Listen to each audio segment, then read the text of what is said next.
Queen Elizabeth II was publicly humiliated by former U.S. President George H.W. Bush in 1991 during a welcome speech at the White House, unearthed reports reveal.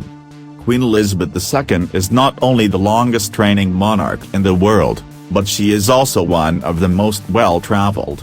Since ascending the throne in 1952, Her Majesty has undertaken a number of state and official visits as well as trips throughout the Commonwealth. It was during one of these visits that the monarch was involved in an awkward podium gaffe. In May 1991, the Queen, accompanied by her husband Prince Philip, arrived at the White House for a welcome ceremony.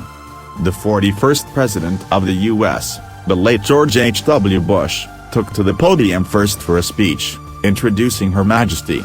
He left the stand as he had found it, meaning that when the Queen stepped up to talk, the microphone was so high that her face was hidden.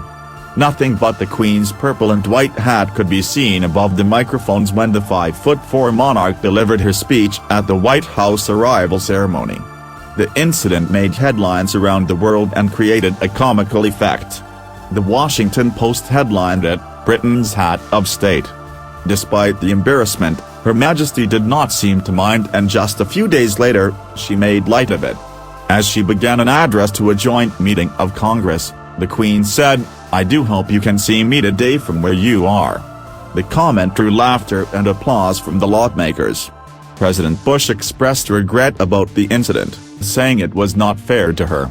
Asked why he did not pull out the lectern and step for the Queen, Mr. Bush said, "I feel badly I didn't. I thought about it, but she started to speak and I didn't realize how it would look from a straight angle, or I would have interrupted her. It wasn't fair to her and I'm just sorry that it was overlooked." The former U.S. president blamed his chief of protocol as the culprit. He said sharply, "That's what we hired Joseph Reed for." Joseph Verner Reed was the man in charge of arranging the entrances and exits for all the foreign VIPs who visited the White House.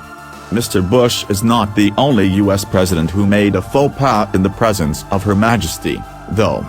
Last summer, Donald Trump pushed the boundaries of royal protocol in front of Her Majesty on more than one occasion.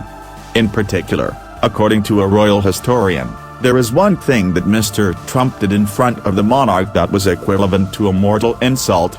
The U.S. president turned his back on the Queen and then walked in front of her while inspecting the guard at Windsor Castle, actions that are all considered to be major faux pas when it comes to royal etiquette.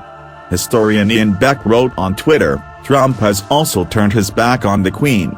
I have always believed this to be a mortal insult to a monarch." Moreover, the U.S. president also breached protocol by revealing what the Queen told him about Brexit during an interview with Good Morning Britain. It is very rare for heads of state to discuss their private conversations with Her Majesty.